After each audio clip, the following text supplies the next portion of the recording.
Hola mi gente hermosa, ¿cómo están? Bueno, hoy quiero contarles un poquito de mi historia personal. Esto es parte de mi historia personal. Yo soy Luciana Belvey, soy médica. Quiero contarles particularmente lo que me pasó al principio cuando tomé la decisión de estudiar medicina. Cuando estaba en quinto año, entrar a medicina acá en Corrientes Capital es sumamente difícil. Hay un filtro, no sé cómo es hoy, de similar o lo que tiene de diferente, pero en el momento en que yo me recibí, el filtro estaba puesto en el ingreso. Entonces, de tantas personas que se presentaban, solamente ingresaban el 10 o como mucho el 15%. Esto hizo que yo empiece a estudiar medicina desde quinto año de la secundaria. Una niña. Me acuerdo que fui a Bariloche y cuando volví me puse a estudiar. Y yo, cuando algo me llama realmente, me entusiasmo mucho. Es como una llamada directamente del universo que me dice por acá sí. Bueno, el tema es que me entusiasmo mucho, pero en ese momento tenía una personalidad sumamente exigente. Yo soy primer hija y me crié muy exigida. Entonces cuando entré a la facultad, entré yo, mi pareja de ese momento no entró, me sentí sumamente culpable, como si yo tuviera algo que ver con eso. Paréntesis, quiero decirles que muchas veces, como a nosotras las mujeres y algunos hombres también nos enseñaron a sostener emocionalmente al otro, era muy difícil, pero muy difícil cuando yo lograba algo y la otra persona no, porque yo me hacía sentir mal a mí misma, me sentía culpable y esto hacía que muchas veces me tire para atrás en mis propios sueños. Una locura, sí, pero mucho tiempo fui así.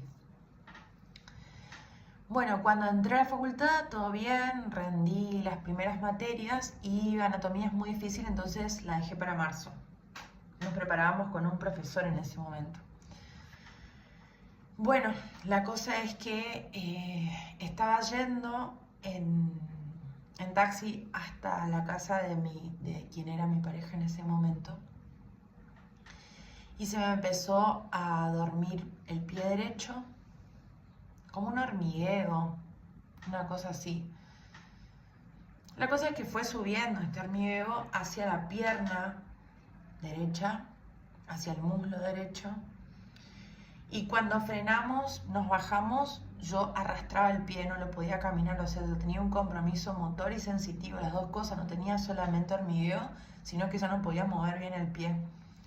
Cuando llegamos a la casa, habían entrado a robar, yo ya no podía mover el brazo, o sea que toda la parte derecha de mi cuerpo se había paralizado por completo, de forma sensitiva y de forma motora. No podía mover nada de la parte derecha. Tomaba agua y se me caía el agua. Esto aproximadamente fue cuando yo tenía que entrar a segundo año, ¿no?, de medicina. Bueno, me interné en ese momento, me internaron. Yo tenía 18 años. Me internaron, se fue esto de la parálisis. Me hicieron punción lumbar para descartar que no sea una meningitis, una meningoencefalitis. Me hicieron resonancia para descartar un accidente cerebrovascular, algún compromiso vascular. Me hicieron todos los exámenes de laboratorio que se les puedan ocurrir. No encontraron nada, absolutamente nada. Estuve en haciendo nada. Me dediqué a hacer velas durante un tiempo para relajar. Me costó muchísimo dormir y ahí empecé terapia. Yo tenía 18 años y no iba a cambiar mi mentalidad en ese momento. Mi mentalidad era sumamente rígida. Yo pensaba que tenía que seguir y seguir y seguir demostrando, sobre todo, que yo podía, a una expensas de mi salud mental. Es un montón. Pero hoy, con la sabiduría y con el conocimiento que tengo hoy, puedo juzgar lo que me pasó en ese momento, pero no puedo castigarme porque realmente fue lo único que supe hacer en ese momento. Cuando volví a mi casa, tuve episodios de disartria, que es cuando uno no puede articular la palabra. Me volvían a internar, no encontraba nada, adelgacé muchísimo, tuve fiebre, vómitos, muchísimos síntomas, nunca encontraron nada, me fui de alta, seguí la facultad un tiempo después y bueno, rendí anatomía en junio de ese año. Cuando fui a la terapeuta me preguntó si yo quería seguir estudiando la carrera y yo le dije que sí, aunque mi madre en ese momento no quería porque se sentía muy culpable de haberme exigido tanto. Y además porque no quería que me vuelva a pasar esto, por ese miedo a que vuelva a pasar esto, ¿no? Bueno, en ese momento yo hice toda la carrera. Siempre tuve millones de grupos de amigos, pero millones. En la facultad, en la secundaria, por todos lados, siempre. Mi mamá siempre decía de cómo podía hacer que tenga tantos grupos de amistades. Básicamente yo siempre trataba de caer bien porque tenía miedo de lo que piensen de mí estas personas, ¿no? Y por eso es que siempre me callaba con respecto a mi propia verdad. Pero eso lo voy a explicar un poquito más adelante. Básicamente lo que pasó fue que yo hice toda mi carrera, terminé la carrera y me fui a hacer la residencia a Buenos Aires, al Hospital de Clínicas. El Hospital de Clínicas es uno de los mejores hospitales del país, si no es el mejor. Y básicamente yo cuando entré ahí me sentí muy feliz, ¿no? De haber entrado ahí, uno de los mejores hospitales. Pero por otro lado, a medida que fue pasando el tiempo, cuando fui residente de primer año, residente de segundo, residente de tercero, no me sentía completa, no sentía plenitud en mi vida. Sentía como que estaba compitiendo constantemente conmigo misma. Sufrí muchísimo, nosotros hacíamos guardias día por medio, siendo residentes de primer año. Lloraba casi todos los días, éramos muy exigidos por parte de los médicos de planta y por parte de los jefes. Y esto hizo que de alguna manera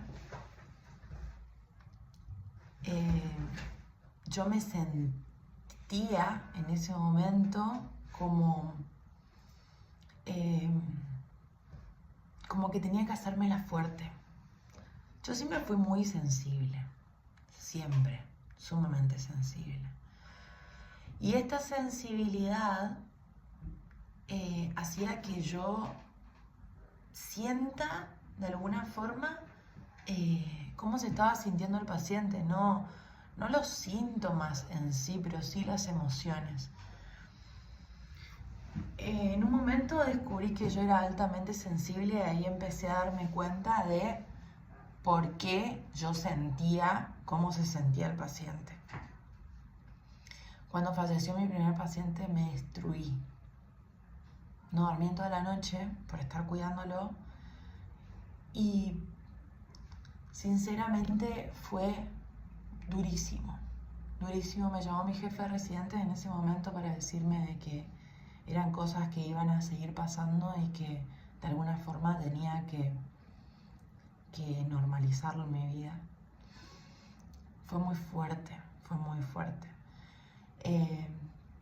Y si iba a ser médica, de alguna forma tenía que tomarme esto de una forma no tan dañina hacia mí misma, no culpándome por una muerte, porque realmente la vida y la muerte no está en mis manos. Esto lo fui aprendiendo con el tiempo. Cuando yo era residente, entraron varias personas, me acuerdo de una paciente que entró con pseudoconvulsiones y que los jefes y que los médicos de planta hablaban de ella como si fuera una H. Yo decía que era H. Claro, tenía que ver con que era histérica la persona que somatizaba. Y yo decía, qué loco. O sea, es como la persona que somatiza está loca y el resto de la gente es normal. Bueno, estas fueron cosas que empezaron a hacerme ruido. Aparte de tanto sufrimiento, tanto sacrificio para poder ser médico, sufrí un montón. No creo que sea necesario sufrir tanto. Además de sufrir porque no nos autoricen un antibiótico o algún estudio que el paciente necesite también, hacer millones de cosas para que nos puedan autorizar. Fue muy doloroso, siempre fue una pelea en contra del sistema. En hospital público, y después de eso, en cuarto año, en tercer año, me avisan que mi tío tenía una mancha en el pulmón y yo le digo que se vaya para Buenos Aires, le hacemos estudios y yo estaba en la consola del tomógrafo mientras él se hacía la tomografía y vi que tenía metástasis en cerebro, metástasis en ambos pulmones, tenía metástasis en suprarrenales, tenía metástasis en la columna vertebral de un cáncer de pulmón. Se me llenaron los ojos de lágrimas. Fue el dolor más grande de mi vida. Me puse a leer por todos lados si existía algún tipo de terapia que no sea quimioterapia en ese momento, porque no estoy de acuerdo con la quimioterapia en estadios tan avanzados de enfermedad. Siempre depende del paciente, pero creo que hay formas y formas, y en este caso no estaba de acuerdo. Creo que le estaban quitando calidad de vida. Él accedió, por supuesto, y murió sufriendo un montón. Cuando él muere, yo me empiezo a cuestionar absolutamente toda mi vida. ¿Para qué quería ser médica? ¿Quién era Dios? ¿Existía? Hasta me fui a una iglesia para preguntarle al cura por qué se moría la gente buena. Mi tío era como un papá para mí. Él era un confidente. Con él, a él yo podía contarle cosas que a mis padres no podía contarles porque de la exigencia que tenía de mis padres para cumplir con sus propias expectativas. Y desde ahí me fui dando cuenta de cómo siempre fui una persona que cumplía con las expectativas de todo el mundo, de muchas personas, de la mayoría.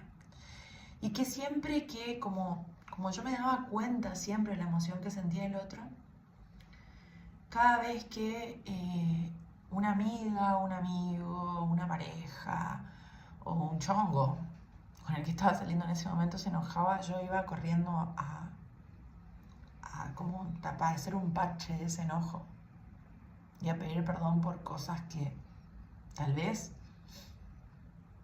no había hecho intencionalmente, pero me destruía yo por dentro a través de la culpa. Y tenía un miedo al abandono de las personas tremendo. Cuando empecé a hacer guardias, después, en ese momento yo me tomé un año y empecé a leer de todo lo que se les pueda ocurrir, pero mucho de espiritualidad. Y esto hizo que de alguna forma yo me refugie en la espiritualidad sin saber realmente lo que era en ese momento la espiritualidad, pero me refugiaba en un espacio de conciencia plena donde yo me sentía en paz estando sola. Ahí me fui conociendo bastante y fui entendiendo también que al ser altamente sensible necesitaba espacios de soledad en los cuales pueda conectarme con mi ser, con mi esencia. Imagínense, paréntesis de nuevo, que hoy se juntaron todos a almorzar, mi novio con mis padres y mi hermano, y yo no fui, yo me quedé. Y me quedé porque realmente necesito conectarme conmigo. Y estoy grabando este video porque quiero que me conozcan y quiero que sepan que no es puramente conocimiento lo que tengo, sino una gran sabiduría que el universo me dio a través de toda mi experiencia de vida. Entonces, después de eso, empecé a conocerme un poco más, empecé a darme cuenta con quién me vinculaba, con quién no. En ese momento no tomaba decisiones con quién me vinculaba y con quién no, porque tenía miedo de que me abandonen, tenía miedo del que irán. El miedo se apoderaba de mí, era como que el miedo podía frente a mi persona, o sea, dirigía mi vida. Yo estaba en piloto automático, vivía en piloto automático. Y viví durante muchísimos años en piloto automático. No sabía lo que era estar en paz con uno mismo, no sabía lo que era conectarse con uno mismo.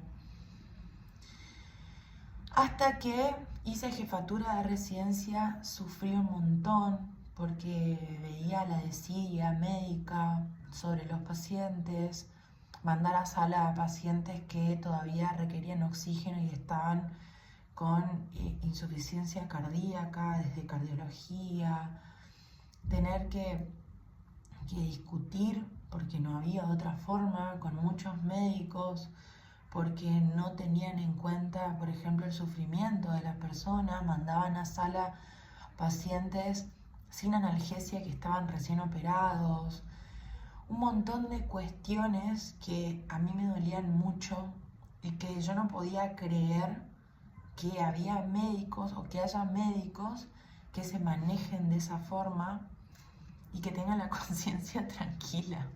Eso es lo que yo no podía creer. Hasta que, bueno, fui médica de planta durante mucho tiempo, trabajé en todos los sanatorios de Capital Federal, en todos los que puedan preguntar, en todos estuve. En un momento me dijeron que me iban a poner de planta en un sanatorio muy reconocido. Nunca lo hicieron. Y creo que fue también lo que necesitaba realmente, que no me pongan de planta en esos sanatorios, porque eran sanatorios donde lo más importante era darle placer al paciente, donde era medicina a la carta, donde se servía medicina a la carta y donde no se explicaba, se hacía caprichosamente lo que el paciente necesitaba, aunque era muchas veces innecesario. Nadie nos dice la importancia de no hacer de más. Nadie nos dice y nadie habla de que en el juramento hipocrático también existe el hecho de no dañar. Y esto me parece sumamente importante. Muchas personas empezaron a reír de mí porque empecé a leer de espiritualidad y entendí que a la medicina le faltaba espiritualidad. Y la espiritualidad tiene que ver con trascender nuestro propio ego, con salirnos del piloto automático, con ser nosotros quienes desde nuestra perspectiva ayudamos al paciente, pero también desde nuestra experiencia, no desde nuestro conocimiento solamente, no somos Dios. Bueno, y con todo esto a lo que voy es, en 2020, en la pandemia, estábamos trabajando muchísimo, estábamos sumamente estresados, yo tenía una úlcera en el duodeno, decidí renunciar porque ya no me sentía cómoda trabajando en instituciones donde no había alma, realmente no había alma en estas instituciones. Y era el ego cada vez más grande de los médicos, independientemente de que haya un paciente en el medio. Y esto era lo que yo podía darme cuenta. Yo también llegué a un momento a discutir para tener razón. Y dije, ¿qué estamos haciendo? En vez de trabajar en forma interdisciplinaria para poder colaborar con la salud de un otro, que es lo que el paciente o la persona necesita en este momento. En 2020 no sabía qué iba a hacer de mi vida, no sabía si seguía en Buenos Aires, si me venía para acá, si iba a poner mi consultorio. Realmente estaba sumamente perdida en mi vida, pero sabía que no quería seguir así, trabajando de forma vacía internamente para otras personas que son vacías internamente y que solamente tienen vida para mostrar, y realmente lo único que les importa es que ser reconocido cuando hacen un buen diagnóstico. O sea, que su ego se eleve a través de el poder por ser director de un sanatorio o por ser jefe en un sanatorio o por tener un renombre. Y a mí esto no me gustó nunca. Así que empecé a hacer la especialidad del posgrado en psiconeuroinmunoendocrinología con el doctor López Rossetti, me encantó, y con la doctora López Mato, me encantó, pero no sabía cómo implementarlo. Yo siempre tuve emociones muy fuertes por ser altamente sensible, pero me costaba un montón identificarlas, frenarlas, regularlas, gestionarlas. Entonces,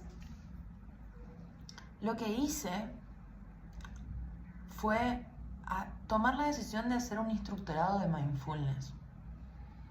Hice un año entero el instructorado de mindfulness en la Asociación de Mindfulness de Argentina con Mario Lombardi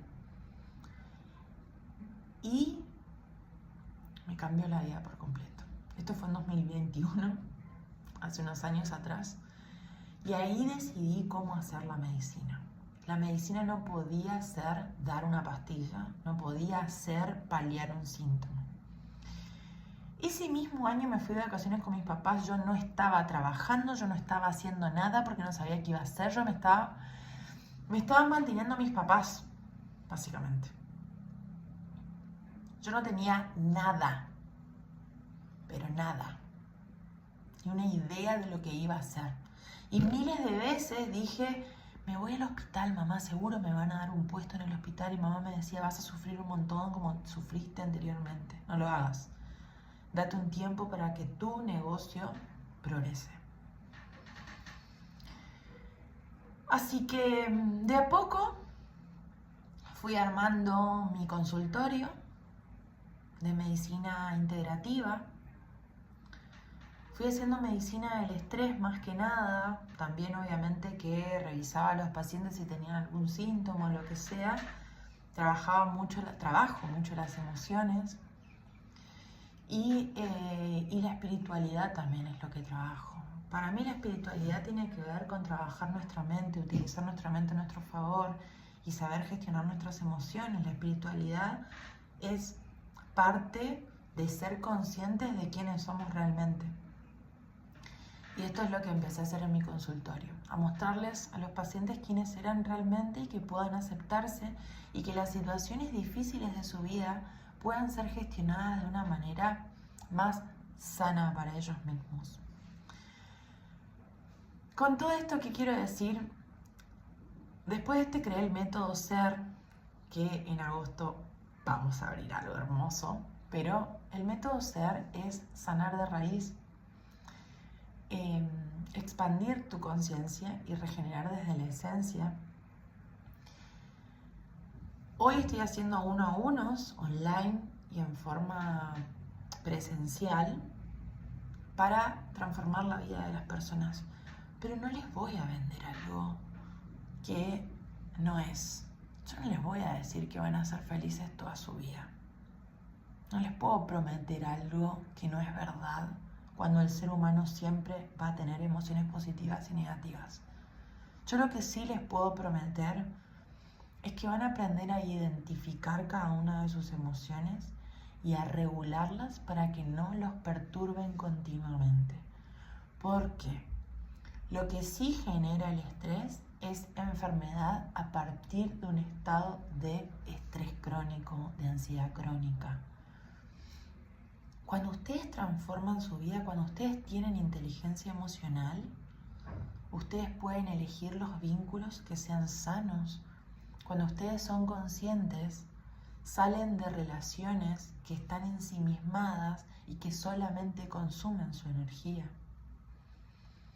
Cuando ustedes tienen realmente inteligencia emocional, no se dejan perturbar mucho tiempo por esas emociones porque saben que vienen de pensamientos que son sumamente transitorios e impermanentes. Entonces tienen las herramientas a partir del mindfulness, a partir de la meditación, a partir de la regulación emocional, para que dejen de sufrir. Ese fue el momento en que yo dejé de sufrir y empecé a permitirme sentir en la vida. Y también empecé a permitirme desafiarme a través de expandir mi conciencia cada vez más. De decir, puedo hacer esto, puedo transmitir este mensaje a la gente que lo necesita, con tanta gente con estrés, con ansiedad, con depresión. Necesitamos que nos guíen hacia una inteligencia emocional y una conciencia que nos ayude a vincularnos mejor primero con nosotros mismos para poder integrar cada uno de nuestros estados sin rechazarlos, sin resistirnos a ellos, para poder ser conscientes de que podemos vivir mejor de lo que estamos viviendo y por sobre todo que podemos ir atrás de lo que nuestro corazón desea. El camino tiene que ser con corazón. Y desde que hice este cambio en mi vida y lo transmito a mis pacientes, realmente mi vida cambió muchísimo. Tengo mucha validación desde mis pacientes. Ayudo mucho a mis pacientes. La vida de mis pacientes fue cambiando. Y ellos mismos fueron dándose cuenta de que pueden vivir sin tanto sufrimiento. Así que esta es la historia de mi vida. Todo el sufrimiento que tuve hasta ahora me trajo a ser quien soy hoy. Y realmente viendo mi historia, me siento orgullosa de ser quien soy y de hacer lo que hago hoy. Así que se las quiero compartir para que ustedes me conozcan, para que ustedes conozcan el servicio que yo doy, que es desde lo más profundo de mi corazón, para transformar la vida de ustedes, así como yo transformé la vida. No es solamente conocimiento científico, es también ciencia y espiritualidad. Así que, nada, espero que los nutra mucho este video y les mando un beso enorme y siempre, pero siempre tengan en cuenta de que no tenemos por qué sufrir tanto en nuestra vida. No tenemos por qué sufrir tanto. Existe una forma de vivir en donde no hay tanto enojo, en donde no hay tanto miedo, en donde el miedo se canaliza de una forma natural, en donde la frustración se canaliza de una forma natural, en donde podemos regular todas nuestras emociones sin hacernos daño y sin llegar a la enfermedad. Y sobre todo, incorporando realmente el amor propio y cambiando nuestra percepción de las situaciones de nuestra vida para que las emociones negativas no se queden estancadas en nosotros. Y para eso también sirve la conciencia y la conciencia plena de este momento presente. cuando estoy acá haciendo esto, no estoy haciendo otra cosa que no sea estar enfocada en mi propia intención de que ustedes sepan de que existe una forma de vivir en donde ustedes no se están quejando, en donde ustedes agradecen lo que son, en donde ustedes se permiten sentir cualquier tipo de emoción sin que esa emoción los tome por completo y dicte sus conductas, donde ustedes deben ser conscientes de los pensamientos para que estos pensamientos intrusivos no los perturben constantemente, y donde ustedes no necesitan complacer y cumplir con las expectativas del mundo, pero sí necesitan reencontrarse con su propia esencia. Les mando un beso enorme.